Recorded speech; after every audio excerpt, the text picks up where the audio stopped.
This is the true story of a group of patients volunteered to live in a ward, work together, and have their lives taped to find out what happens when people stop being polite and start getting insane. The Real World Insane Asylum. Previously on the Real Ward, we met our patients and staff on the ward. Chief Bromden, a stoic and timid man, appeared to be deaf and dumb, but it seems to me that he may be hiding something. He's always in his own world. They're out there. The bastards who work for the Combine aren't so apt to slip one of their machines in on you in place of an electric shaver. I suck in fear from all over ward. The other patients on the ward are just as interesting. The handsome Billy Bibbit cannot stop stuttering. Harding seems a bit feminine, doesn't he? What's up with his hands also? There's also the big nurse Ratchet. She seems to have already established fear and power of the ward. She's created a band of black boys for minions and become somewhat of a dictator. I've been running this ward like a precise, well-oiled machine for years. There's McMurphy, the fan favorite. While he's around 33, he's creating a band of disciples. His hands are pretty scarred and wounded, and he came into a pretty unworthy ward. Loud, boisterous, brash, and a fighter. McMurphy seems to be one of the only patients who is brave enough to stand up to the big nurse. It's clear him and the nurse are bound to go at it. It's only a matter of time. McMurphy's here! Who's the bull goose loony around here? I'd say Harding. Harding, nice to meet you. McMurphy. What's your name, mister? Bibbit? Billy Bibbit. Billy Bibbit. It's great. And you, sir? He's deaf and dumb. Well, shake my hand anyways. And my hand commenced to feel peculiar, and went to swelling up out there on my stick of an arm, like he was transmitting his own blood into it. It rang with blood and power. It blowed up near as big as his, I remember. Oh, hello, Nurse Ratchet! McMurphy, what are you doing? Where are your clothes? Well, it seems someone must have boosted my clothes while I slept. Someone's supposed to replace that. Come over here. Take off that towel at once. Well, if you insist. That conflict sure did escalate quickly. Hoo-wee! What a standoff. That glare she gave me sure was full of pure, wordless outrage. Ha! Ha! Ha! Well, seems to me like it's McMurphy 1 point, Ratchet 0. As of now, I can't wait to see what happens next. I'm happy to see someone finally stand up to the big nurse like that. It has been so many moons since anyone has stood against her. This McMurphy is a warrior. And those shorts of his, my old friend, Foster, back from the village, once told me the story of Moby Dick. And the story was full of symbols of power and sex. Come on, boys. Time to do your chores. Not today, men. We're watching the World Series. Look at him go! But in the meeting yesterday, the majority said you weren't going to watch. You have to listen to the majority.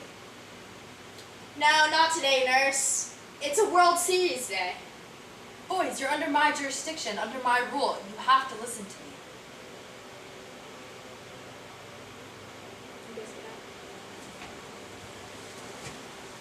No, men. We're sitting and watching the World Series.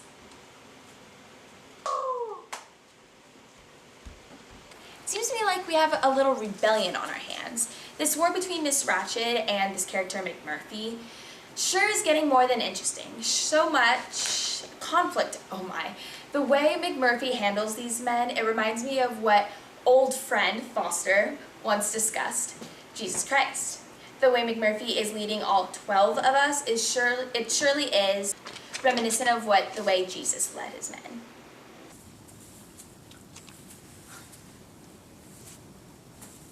So, what you're saying is, the nurse has the power to add another year or two to my sentence to keep me here as long as she likes?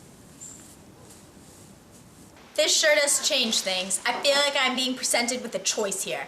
I can either bend to Nurse Ratchet's will and potentially be back into the real world, which would be better for my own self, or continue to defy that devilish nurse in behalf of these men.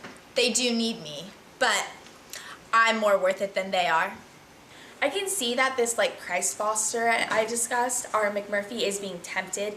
He has an easy option, an option that will give him out of all of this responsibility and out from the expectation that all of us have unfairly placed upon him. I wonder what he'll choose. Boys, I'm doing this for your own good.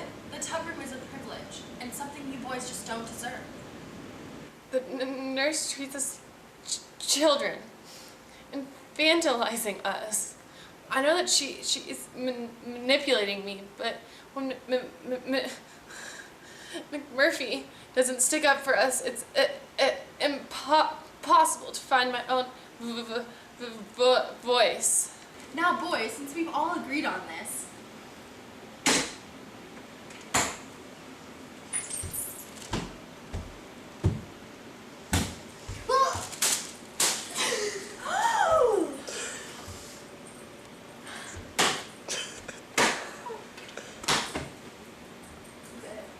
As my old buddy Foster from work camp said, violence is one of the most personal and even intimate acts between human beings. My violence toward the nurse was meant to show my intense hatred that has been bubbling inside of me. After learning the meaning of commitment, I had backed down from our battle in order to save myself.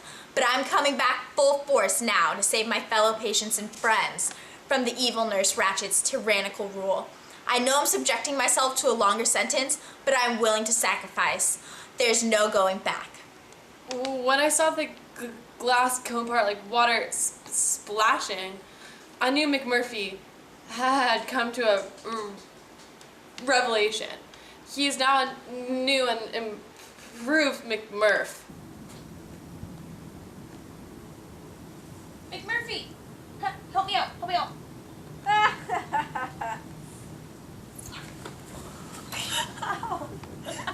Well, when I finally decided McMurphy wasn't going to help us anymore, I decided I should probably do something. So I yanked that fish out like I've been fishing for years. I feel like that storm transformed me. Like I was baptized or something. I have a new confidence that I've never had before. Everyone that went on the boat needs a special cleaning today. No soap. Germs! Oh, come on. You must have bugs crawling all over you. No, that's enough. Cut it out.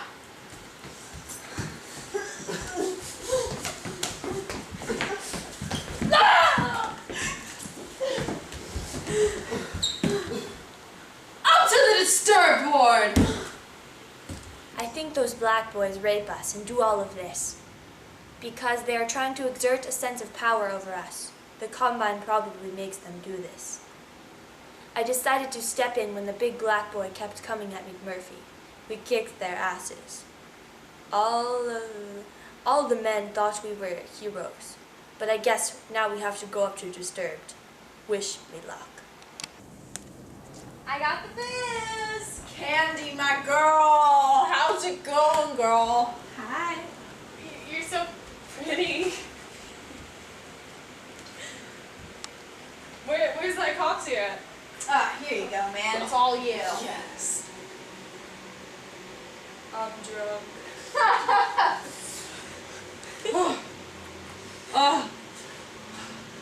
It's time for bed, don't you think? Sure. Let's go. Same. Wake me up early so I can get out of this joint. Where's Candy? Me and her, last night. She's so hot.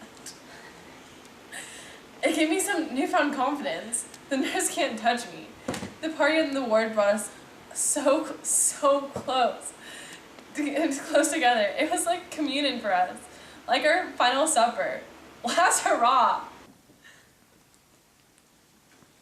Oh my gosh! Wake up! What would your mother say, Billy? No, Nurse Ratchet, no! We have to tell your mother. You don't know what I would do. No!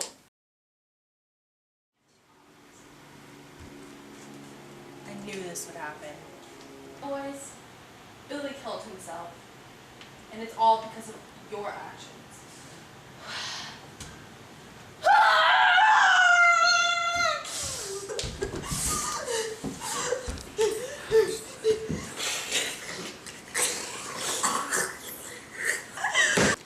went at the nurse like an animal. My masculine predator instincts triumph over her femininity. My friend Foster would agree that my sexual assault was used to express my true power over her.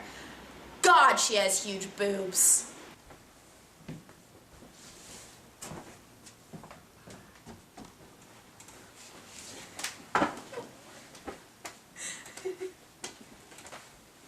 I had to kill him to show that the big nurse had not won. The reason I killed him was to end the conflict, to end the story here.